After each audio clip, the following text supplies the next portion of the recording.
All right. Did I miss anything on exercise 3, the chemical composition of cells? Anybody? Okay, exercise 4, cell structure. Well, this begins on page 40 because we made 2 sketches on page 40. Page 40. I was telling you this on Thursday of last week. You are going to have to be able to tell me the difference between a prokaryotic cell and a eukaryotic cell. You are going to have to know the difference. So how? How do you know the difference? Find the nucleus. If it has a nucleus, which one is it? Eukaryotic. So, nucleus. No nucleus.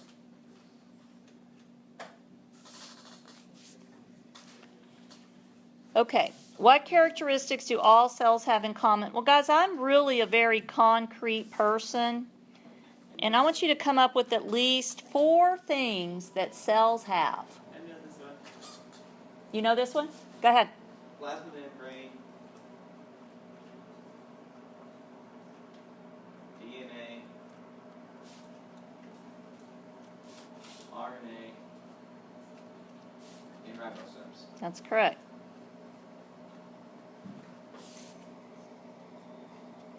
I feel like this was on our test today, too. Yeah.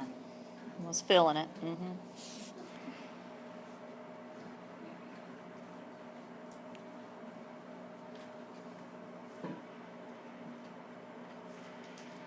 Everybody okay on that one? Thank you, Grant.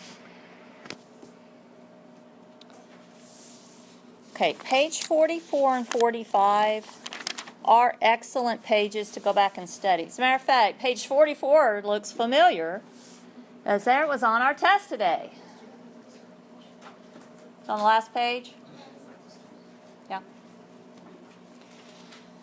Now, on page 44, I want us to figure out 2 organelles. I need 2 organelles animal cells have, plant cells don't. 2. Nope. Nope.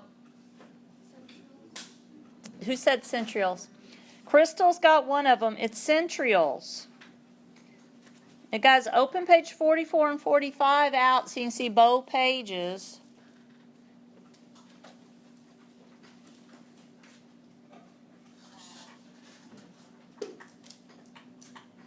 Lysosomes? It is lysosomes.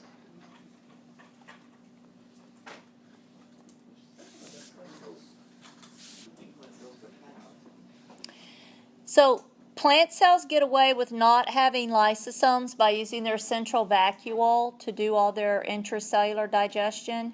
Oh, okay. Plants, here's my opinion, plants get away with not having centrioles because they don't have any cilia or flagella. And remember, centrioles we think are used for cilia and flagella. Try and get this back on. There it comes. What do animals use flagella for? Okay, so in the human, thanks for that question, Grant. So in the human body, there is only one cell with a flagellum. It's sperm. So there you go. Yeah. But ladies and gentlemen in the room, we all have cilia. You guys know you have cilia lining your trachea and the small tubes leading to your lungs. Maybe you don't know. You have cilia, ladies, you have cilia lining your fallopian tubes.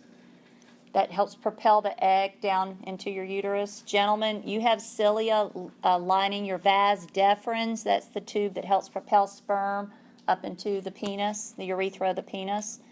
Let me think, where else do you have cilia? It's 2 places I can think of. Good question. Okay. This time I want 3 things. I want 3 things that plant cells have, animals don't. Page 45. I want 3 things. Cell wall. Good job, Ian. What else? Central vacuole. Central vacuole, and I think I also heard chloroplast. Central vacuole.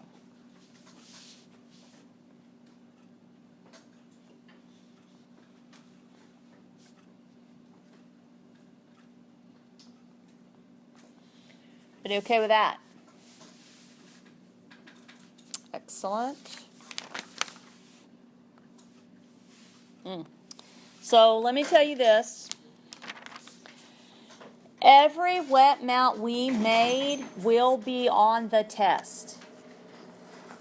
So we made wet mounts and sketched them on page 40. We made a wet mount of a cyanobacterium. We made a wet mount of a human cheek cell.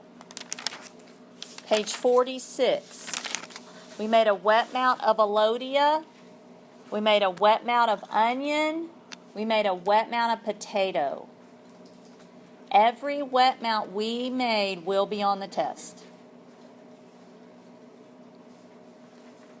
The opposite is true. If we didn't make a wet mount of it, it won't be on the test. Okay.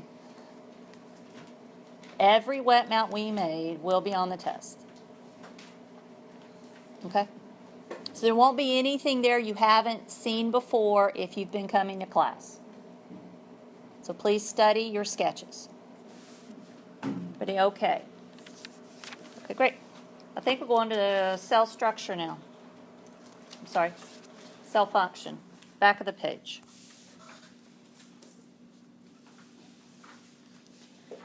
Okay, now on these words right here, diffusion, osmosis, active transport, I'm going to tell you a little bit about them today, but they will be in our lecture tomorrow at 7:30 also, so it'll be a nice review. We're going to have a few review topics in lecture tomorrow that are directly from cell function.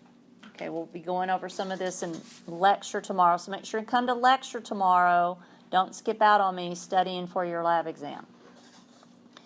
Okay, diffusion is defined for you on page 47 at the top of the page. Movement of molecules from a higher to a lower concentration.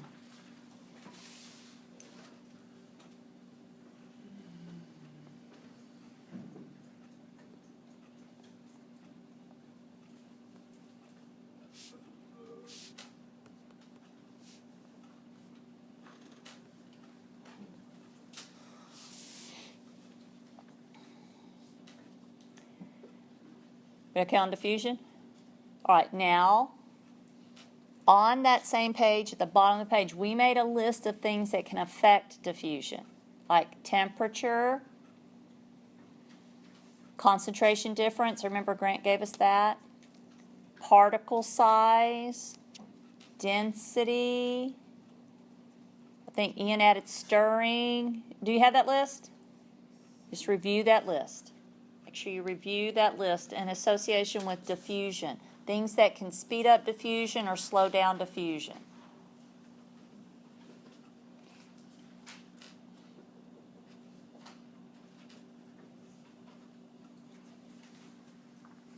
But okay, on diffusion. All right, osmosis. Man, this word is like everybody knows it. Everybody knows that word. But I don't know if you're using the word correctly. This is diffusion of water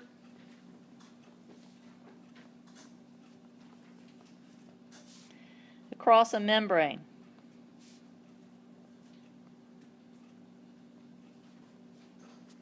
It's osmosis. It's a special case of diffusion. It's the diffusion of water, and specifically we're looking at how water diffuses across membranes.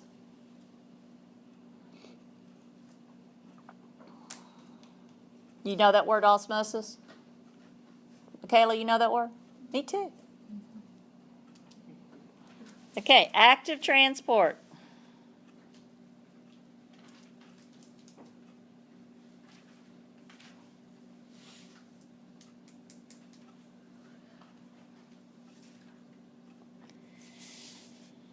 Okay, you're doing active transport if you're moving molecules from low to high. Okay, everybody follow with me. The natural flow is high to low. To go from low to high, you're going against the natural flow. And so to do that, you're going to have to use energy. Let me just give you an analogy on that, a comparison. Okay, so my mother has property on the Sanderson River. That's where she lives, on the Sanderson River, up in Conroe. And so we put in canoes on the San Jacinto River. And in the canoe, we'll have our little life jackets. And we'll have oars. Now, you know Miss Steinke. Which way on the river do you think she goes? Up the river or down the river? Up the Not across. Here's your choices. Up the river or down the river? Which way would you go? I would go down the river. I go down the river and I have Mr. Steinke pick me up. Okay? Go down the river. And the only reason I have the oars in there is to keep myself from going into the shore. Sometimes the river will take me into the shore and I got to push off and get back in the river. Okay? Just for steering. I have the oars for steering. How come I don't go up the river? Because that's very hard. It's very hard. To go up the river, I'm going to have to use a whole lot of energy. Okay, active transport's like going up the river. It's against the natural flow. And so to go up against the river, you're going to have energy. I've been doing it before. You're doing active transport as we speak. Every one of your nerve cells is doing active transport to fire as we speak. For you to hear my words or for you to see, for you to touch the tabletop and feel the tabletop, you're using active transport. So you're burning up energy like no other just doing active transport. Active transport costs you bunches of energy. Everybody's okay on that? I noticed that days when I was in college, days that I would spend studying, I'd get so tired that it didn't really feel like physically I had done anything. I was still using up energy because I was using a bunch of neurons firing all the time, doing lots of active transport. Okay, so active transport. So that's why that happens. That's why you get so tired. Or just driving. Has anybody ever just driven a long distance, driven all day, and by the end of the day you're just exhausted? You've been sitting in a car all day and somehow you're exhausted. It's because you've been concentrating, using your brain, driving all day, doing lots and lots of active transport. Okay, now, I'm sorry. The second part of number 1 is which of those examples are passive? Well, passive means it doesn't cost energy. Out of the 3 things listed there, diffusion, osmosis, or active transport, which ones were passive? Diffusion and osmosis, yes. Those 2 are passive. Obviously, active transport is not passive. Inherent in the name. And then obviously the last question of number 1, in which do the molecules move from low to high? Which one is that? Active transport.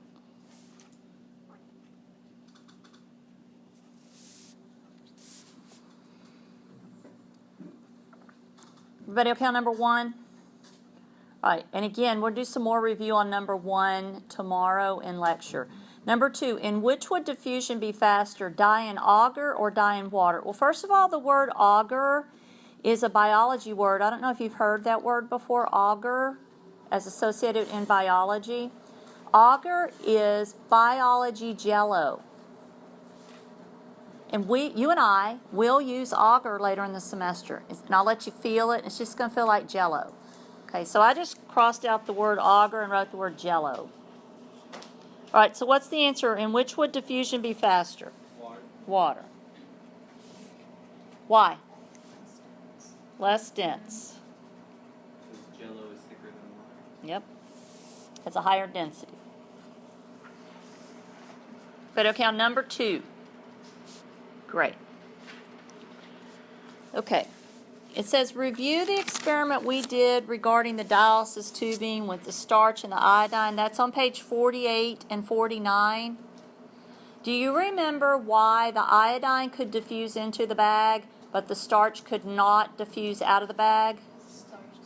Starch is too big. So there was our size issue. The big molecules don't diffuse as well as small molecules. Now, I have a different scenario up here. So everybody glance up here. I made a different scenario.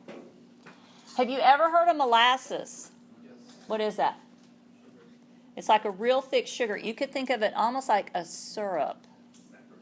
Yeah, very sugary. Okay, so I made one of those little dialysis bags. My lab partner and I made this dialysis bag, and on the inside we put molasses, and then we put it in a beaker just full of water. And so I want to know what will happen.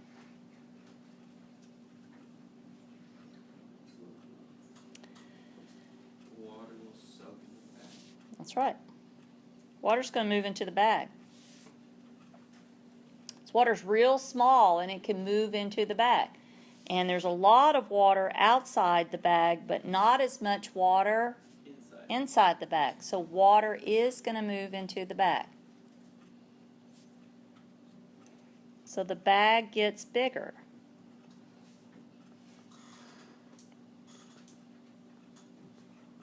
Or you could say the bag swells. How about that? Bag swells. So I would say, fine. What kind of environment did you put this bag in? Did you put this bag in an isotonic environment, a hypertonic environment, or a hypotonic environment? Hyper. I heard hyper, and then I don't know what else I heard. Everybody agree on hyper? Hyper makes things swell. Hypo.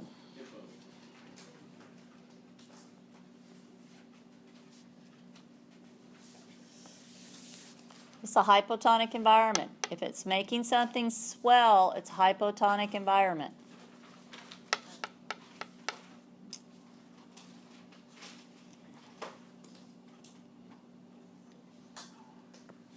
Okay, I redrew it, guys.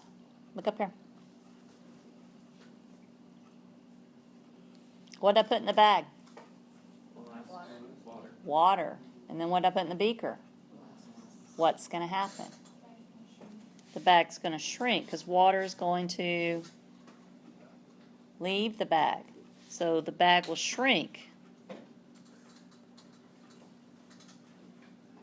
What kind of environment? High who?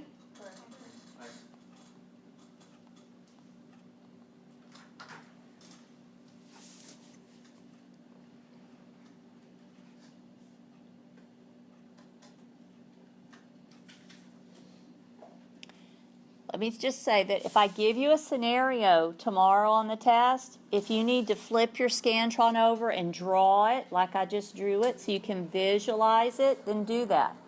Okay, if the scenario's in words and you think, man, I could use a visual, just flip it over, draw yourself out the scenario, and then think about it. Okay, because it's all about thinking, problem solving. Just think about it. Okay. All right, this is question number 4. Have you guys heard of amoeba? Me too.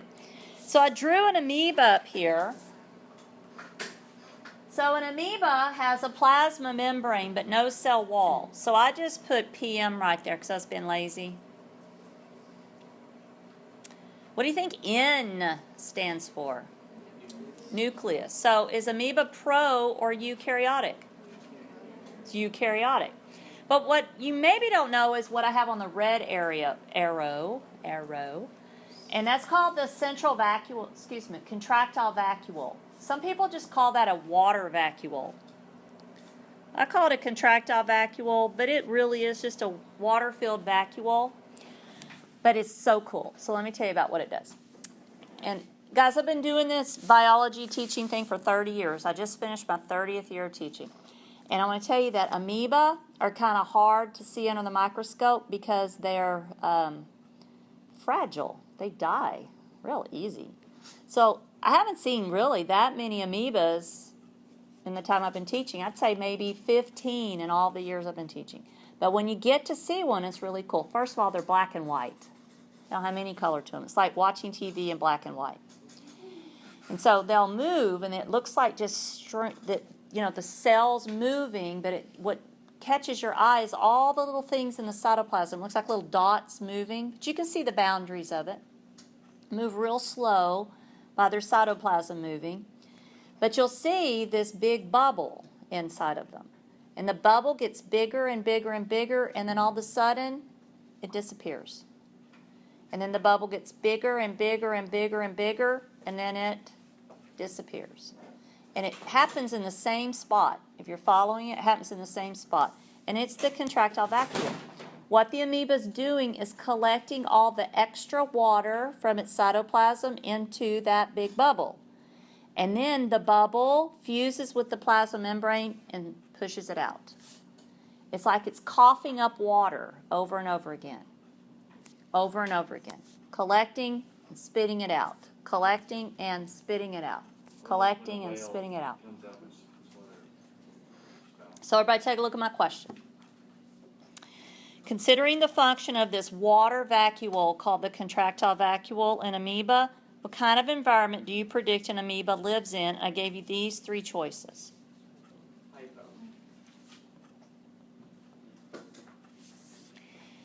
If the amoeba did not get rid of its extra water, what would happen to it? It would burst. Amoebas do live in fresh water. I am talking lakes, streams, and ponds. Fresh water is hypotonic. In case you don't know, salt water is isotonic to cells. It's one of our other evidences that life evolved in the ocean, because salt water is isotonic to cells. Fresh water is hypotonic to cells. But okay, on the amoeba question. Amoebas are cool.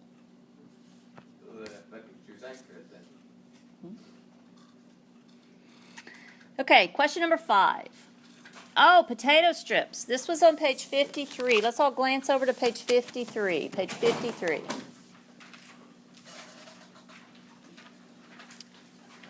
It's right in the middle of the page where it says experimental procedure potato strips. We did this on Monday. I remember we put one potato strip down in water. That was this one. And one potato strip down in salt water. And then we let it sit there for quite some time. Okay, then we took them out, and I think we had to feel them. To touch them and feel them. Do you recall, let's start with the saltwater one. Do you recall, what did this potato feel like? It was all bendy, flimsy, squishy. Biologically, we use the word flaccid. It means bendy, limp, poor structure.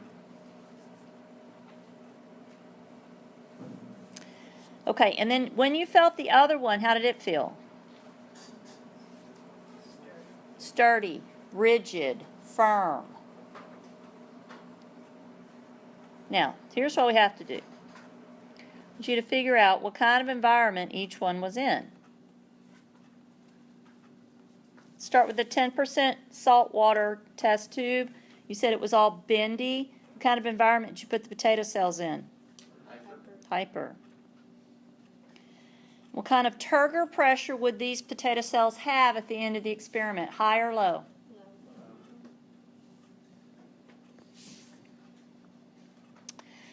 The second test tube I have drawn up here was 100% water with no salt whatsoever. What kind of environment was it in? Kind of Turgor pressure. Which one do plants like? Hypo. They like high Turgor pressure. Helps give them structure. They function better in hypotonic environments. Everybody's okay with that one? How come the potato cells didn't burst in the hypotonic environment? Because they have a cell wall. That's good. Okay, on number 6, we're going to omit crenation and hemolysis. Those words will not be on your test.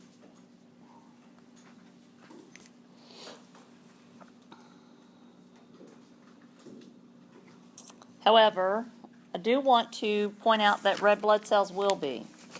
So page 51 is when we did the red blood cells.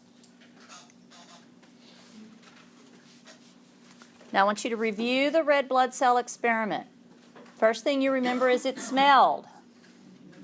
Okay, and then moving on past that, you may recall in test tube number 1 we put 0.9% NaCl, And we wrote that as the tonicity. And then we wrote whether we could see through and see the print or not. Could you see through test tube 1? No. And what was your explanation? Yeah, there were cells there, and I remember we even looked at them under the microscope. There were cells there, so they were blocking the light. And on that tonicity, would you say that test tube 1 was iso, hyper, or hypotonic? Isotonic. In class, I will ask you, what is isotonic to red blood cells? 0.9%. Do you think that's something that's been important for humans to know? Yes, indeed. Okay. Sometime in your life, you're going to be put in the hospital. And sometime in your life, they're going to give you an IV. Look up at the bag. Anybody ever notice what it says? It says 0.9% NaCl. They don't want to pump pure water into your veins. What would happen if you pumped pure water into your veins? Would drown.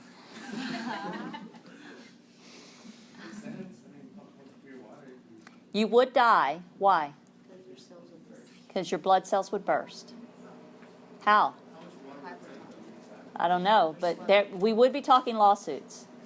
But if one IV bag of distilled water put into a human would cause death. Wouldn't it be like drowning from the inside though still? No, it would be, it's called hemolysis. It'd be all your red blood cells would be popping. Drowning is where you can't breathe anymore because of fluid in your liquids. In your lungs. So drowning is associated with the lungs. But it would be death, that's for sure. You would die. Okay, you would die. That's right. You were right. The main thing is you would die. That's good. Okay, so it's been important for us to figure out what is isotonic for red blood cells. That's kind of been a nice thing to know. So I want you to know that. So when the nurse comes in to hook you up with an IV, you can kind of glance over at the bag and make sure it says 0.9% NaCl, and you'll be good to go. Okay? All right, I need you to know that if you put a red blood cell in a hypertonic environment like we did in test tube number 2, that the cells will shrivel. Now, could you see through test tube number 2? No. But I remember the cells were still there, but they were small. I remember that. It was pretty cool. Okay, and we talked about how bad test tube number 3 would be, which is hypotonic. As Amelia said, the cells would swell and burst, and so that would be just the most worst thing ever. You're going to die pretty darn fast. And they wouldn't be able to save you. They can't get blood in fast enough for that. You would die just like that. Boom. Maybe that's what we need to use for lethal injection. I did not say that. I'm just kidding. I'm just kidding. It would be a horrible death. Okay, so page 51. Please review page 51. It's going to be on your test. It's going to be on your test. Okay, moving on. Turgor pressure I found on page 52. Everybody knows Turgor pressure. It's the pressure of the cytoplasm on the cell wall.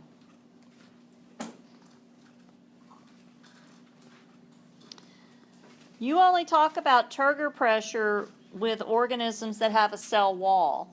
And for our purposes, that'll be plants. And you already told me you know plants like to have high Turgor pressure. They like to have lots of pressure up against their cell walls. It gives them good structure.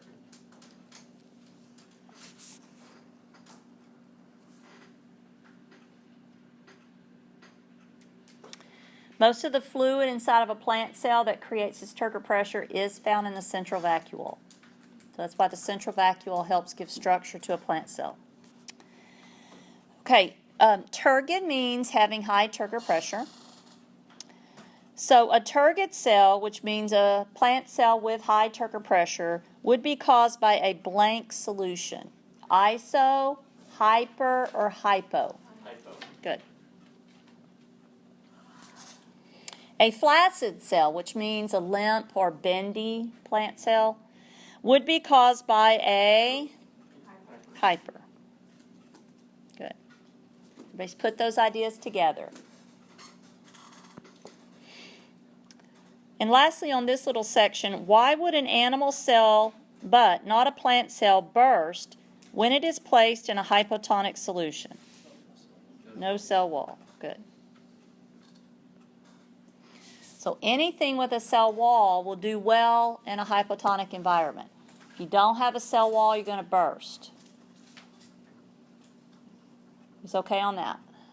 Great. Okay, our last little section is pH in cells. We'll zoom through this. We'll give you two choices for a definition of an acid.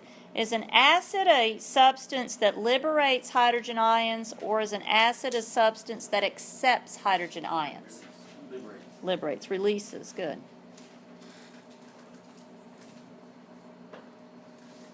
Don't forget hydrogen ions are also protons. A hydrogen ion is indeed a proton.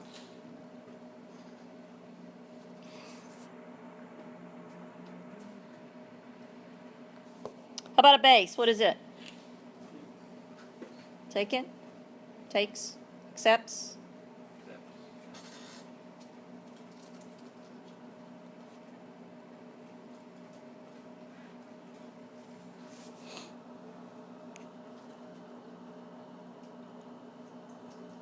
Is it okay so far? Right? All right, so I made a pH scale here. A pH scale goes from 0 to 14. 7's in the middle. What do you call 7? Okay, how about this way? How about this way?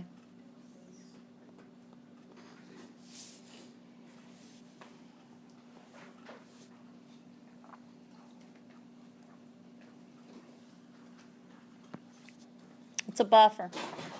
Something that helps somehow resist pH change.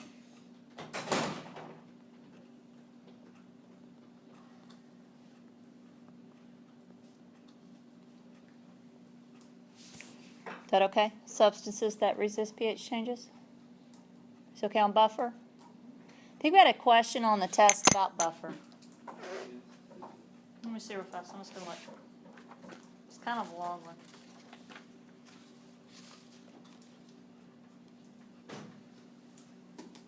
A chemistry student measures the pH of a beaker of liquid and finds that it is 7. The student adds several milliliters of an acid to the beaker and measures the pH of the liquid and finds that it is still 7. You can conclude that the original solution was a buffer. Yeah. Because it didn't change pH. Okay. Guys, we did this sketch real quickly at the bottom of page 55. You want to find this? It's already in your lab manual. It's page 55. They may be in a different order than this, but it's the same graphs, right?